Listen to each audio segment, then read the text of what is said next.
At ang daan po namin is pa Alabang.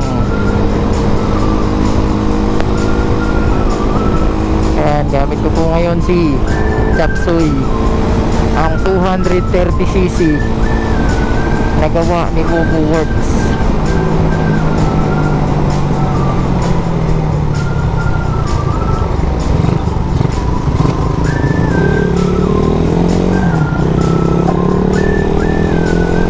Ah, 230cc na break-in pa lang po ito, kaya ayala yun. 77 RPM. Alalay lang.